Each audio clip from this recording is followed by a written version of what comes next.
Welcome to the first video in months. Hashtag consistency. So I had the honor, no I had the duty, no I had the privilege of interviewing the one and only Thelin. He's an awesome photographer with crazy stories and even a crazier mustache. He has a mustache, right? He's met and shot with a camera some of the craziest people ever. The KFC guy.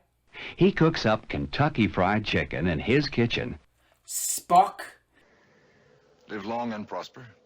And even more people, so many it's hard to keep track of. So, without coming up with a crazy creative segue, we're just gonna go right into it.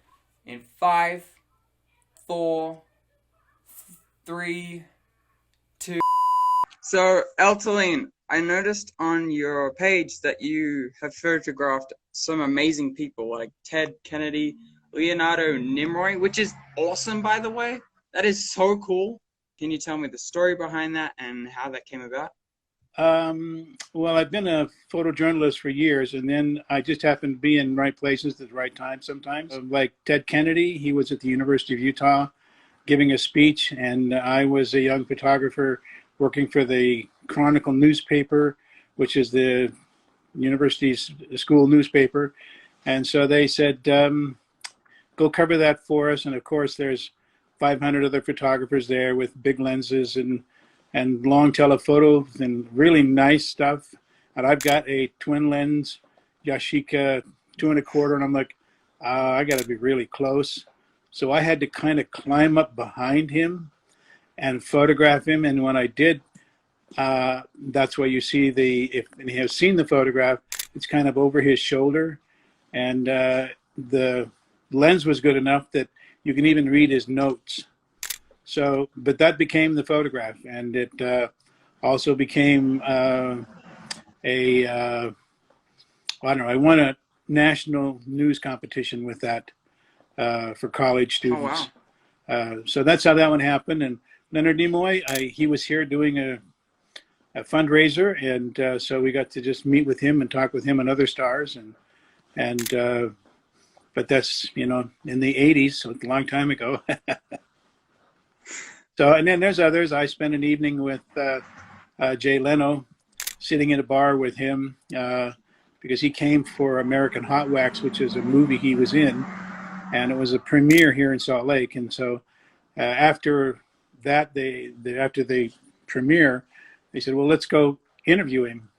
And so the interviewers were there, and they were interviewing and asking me questions, and he just stayed there sitting at the bar. So he and I sat the rest of the evening just chit-chatting, and so we photographed him. And I saw you took photos of Cole Sanders, and when I saw that, I was like, whoa, wait, that's the KFC guy, right? That's the KFC guy. Yes, I did. He came to Salt Lake City because his original store that he opened up, the first one he opened, was in Salt Lake City. So he had this very kind of lighthearted thing going. I like Salt Lake City. So he would come back, and I was at a park. They paid me to come to a park and sit and photograph him with all these high-ranking KFC people. So all of all the famous people or anybody else that I photographed, they're all quite fun, and some of them are very dangerous. Like I was photographing Ronald Reagan at his campaign here in Salt Lake City, and I got about 3 feet away from him, and I was clicking pictures and doing things, and a Secret Service person came up and grabbed me, pulled me back out of the way, and he says, where's your credentials? And I went, for what? And he goes, you're supposed to have credentials to be in here. You're supposed to have been passed by the Secret Service. And I went, oh, nobody told me that. And he says, all right, you're out of here. So they threw me out, but I already had all my pictures. So I was like, okay, I'm fine with being thrown out. I got what I need. Yeah, it's just part of being, you just have to, when you want to cover things like this, you have to be adventurous. You basically have to just say, okay, I'm going to go do this. And when they throw a stumbling block in your way, you just figure out how to take care of it. Like I learned later on, it took me a few years, but I figured out that what I needed to do, if I needed credentials, I just made them. So I learned how to, because I was working for a newspaper staff, so I learned how to go in, make up the credentials, typeset them just right, put them on, put my picture on the credentials, and and just making up so I looked good. So everywhere I went from then on, I had credentials for whatever they wanted me. So whatever the situation was, I figured, well, I'll make me up some credentials for this newspaper or this whatever it was, and it worked. Sometimes they catch you and then they throw you out again. I think any shoot where your camera is either destroyed, soaking wet, or any other destroyed state is always the best ones. Well, a year and yes, about a year and a half ago, I'm a veteran. I was in the U.S. Army, and so I was on this veteran snowshoeing expedition up at Snowbird here in the mountains. And I went off a 50-foot cliff because the snow just kind of gave way, and down I went, and I landed in this water, and it was a river going by, and it was the February, yeah, I think it's February. Anyway, so I fell in the water. I broke my foot, my ankle. It kind of like almost, the only thing left holding it on was my tendons and some blood vessels. And so, but I lost my camera was around my neck, and it was like, and I lost my Canon Mark III. I had a Mark III at that time, but I lost that one because it totally went down in the water with me. And so everything works fine. I still got my little foot back, but it's still, yes, I know what you mean. Because my motto was with all of my students was like, if you're on an edge or you're on a cliff or you're doing something and says you fall over, have somebody grab the camera, because that's hard to replace the film. Like the amount of times I'll fall, and instead of bracing myself, I'm just lifting my camera up. Yes. And like my family will look at me and like, what, you just fell and you didn't stop yourself at all. I'm like, yeah, but the camera's more important. Right. And it's exactly, it is that. And it's like, people don't understand that. They go, well, why would you save your camera? You can buy that. And it's like, yeah, but it's like, the thing that happens there between a photographer and their camera, if you really are shooting a lot of film or a lot of digital, you're shooting it a lot, it is your friend and it is your baby. And so you do take care of it, because if you take care of it, I have a Hasselblad that I bought in 1972, and it's still working. I've taken care of that baby all those years, and that Hasselblad is just awesome. It's a great camera, and I still shoot with it today. You have this relationship with your camera. My wife used to always say when I'd get a new camera, and she'd go like, "Are you taking that to bed with you again tonight?" And I'm like, "What?" And she'd go, "I see you with that camera next to the bed or on the bed," and it's like, "What's up with this?" And it's like, okay, you don't understand. There's this relationship between a person and their camera. It's like, so, and I think it's the same with the person who plays an instrument. You know, someone who has a guitar, or someone who has a violin. Yeah, there's a relationship between them. They even name their musical instruments. I haven't named any of my cameras, but I should do that. I'm getting a new camera soon. I'm gonna name it. Stop. That was a bit dramatic, but important things should be dramatic, like funerals, and the name of my new camera. Oh man, I'm being so intense. So comment below any ideas you have for my new camera, and once I've got it, I'll put a poll on my Instagram at Dewey's Photography, and the one with the most votes will win. Now back to the interview. Awesome. Do you prefer film or digital? Yeah, okay. I prefer film when it comes to black and white, because the tonal ranges are absolutely phenomenal. You can't believe what I can do in the darkroom, or anybody should be able to do in a darkroom with tonal ranges on paper. And the magic of watching the picture come up off of this white page in the chemicals, that never has stopped. The first time I ever saw that happen when I was taking a basic photography class, it was like, wow. I mean, this is like, you really are the magician, because you're watching this magic happen.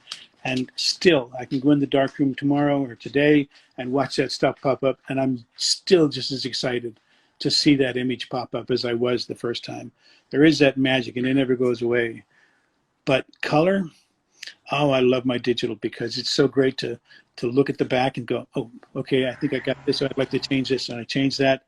And then I also love the process of sitting at my computer and going, all right, I want to change this. I got to change this, and I'll do this. You have to think that it's like when you were shooting film, film was like, I think I've got it. I know what I want. I can see it. I want this, and I want the black and white just right. I want the color just right. I want the shadows just right. I want this streaming light to come in. And the only way you could figure out if you had it was put on a Polaroid back. Definitely something I want to try. I've never been able to do it, and I've never actually been interested in doing it. But recently, in the past, a few weeks, I've seen a bit of a spike or a bit of a trend in film cameras. So people who have only done digital are trying out film, and I'm like, that sounds like fun. I need to try that. Oh, it really is. I mean, it's with digital, you have a great rush right off the bat, and it's like, and you see it because it's there. But with film, that rush just goes on because it's like first off, it's processing the roll of film, and then seeing the negatives and going, wow, I've got these great negatives, and then after that, it's like printing them. And what I see on Instagram, that probably the biggest percentage of people using film in the world are all using color film. They're shooting color film, and then they're processing it and sending it to a processor, and it's C41, and then they scan it in, and they're making their prints from color. And I'm like going, it looks good, but you know what? Where it's at's in black and white. Color, color is good, but it's like digital is better in that realm. But I understand that because when I started doing film, I used to sit in my bathtub because you have to, when you're processing color film, you have to be right on plus or minus a half a degree or 1 degree. Otherwise, you have big color shifts. And so I would sit in the bathtub with this, keeping the water with the same temperature and trying to keep it all so that I had my temperature exactly plus or minus a degree to process my slides or process my color film. And so I know how that is. It's like, yeah, I would do it again still. But I have a full working darkroom that I can process. I don't do any color in it, but I have 3 enlargers in there, and so I can print anything I want. I got all the paper I ever need, and there's a series that I have that I did from a rendezvous, and I did a very special, not special effects. I toned them. Because when you get into toning in the darkroom, there are all these different chemicals that you have to use. And I bought my chemicals, but I also made my own toners from raw chemicals, which was dangerous. But then, it's again, when it's dangerous, it's more fun, and the photos turn out better. It is. It's like I never even used gloves in the darkroom for the first 20 years because I was like, that's not a problem. But not knowing that the chemicals are probably doing osmosis through my fingers. But and then there's some of these chemicals that when you're working with them, they turn your fingernails black. And it's like, okay, so they're black for a couple of weeks. That's okay. And then it's like, you don't think about it. Now it's like, yes, you're wearing gloves. But nobody was around in those days to tell you, oh, you're not supposed to do this. You just do it and go, I don't think I should do this anymore. And it's kind of like what has happened. And it wasn't until probably 15 years ago, I was looking at this one chemical, and I thought, wow, I better read what this says. And I looked on there, and it's like, if one of those little crystals dropped onto my hand, it would just keep eating it away until it went through my finger. And I went, I don't think I better use this anymore. So I disposed of it in the proper way. I thought I better take that out of my chemical system.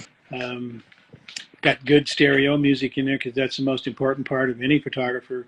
When you are sitting at the computer or when you're in the darkroom, if you don't have good tunes, you're not going to get good stuff. You got to have that behind you.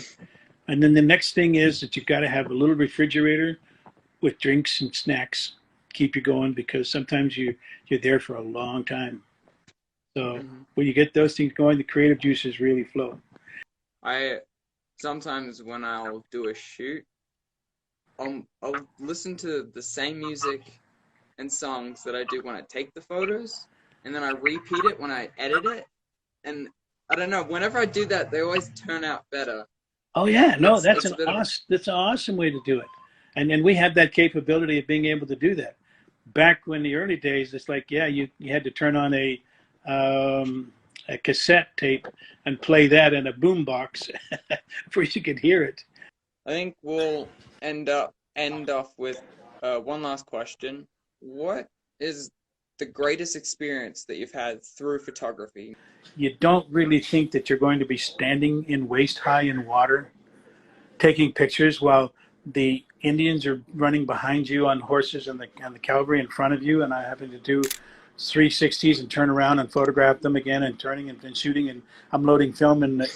in the water and doing this, and it's like, and they are not like 6 feet or 10 feet away from me, they are 3 feet away from me. So water was splashing all over me and all over my camera, all over everywhere, and that was probably the biggest rush and the biggest thing. And it's like, and I've got the most magnificent photographs. I mean, there's another whole nother series of just the battle that they had in the water, and I haven't put those on Instagram yet either. And I've captured that, and it's again just this marvelous stuff that you can. And I actually have photoshopped some of that because I had to take the trucks out in the background. Oh yeah.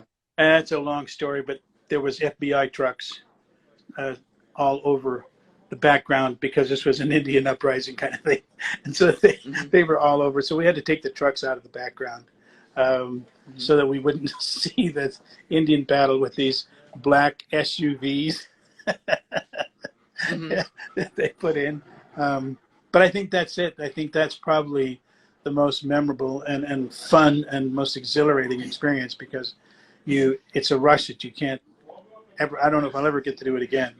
I think if I got to be able to stand in a bunch of stampeding horses and photograph them, that would probably be really cool and get the kind of shots that I got. But that's a little bit more dangerous in the water. Yeah, so. Well, thank you so much for your time. You're welcome. That was awesome. But guess what? It's not over yet. That was the very cut up, edited version of the interview. I got a 40+ minute interview, shoved it in a super blender, and that's what you got. So if you want to see the 40+ minute version of the interview, go check it out. And I'm just gonna warn you now, the stories are crazy! So make sure you have a camera charged, because you'll want to take photos afterwards. Contact me at dewisphotography@gmail.com or DM me on Instagram at dew_east_photography if you're a photographer with a story.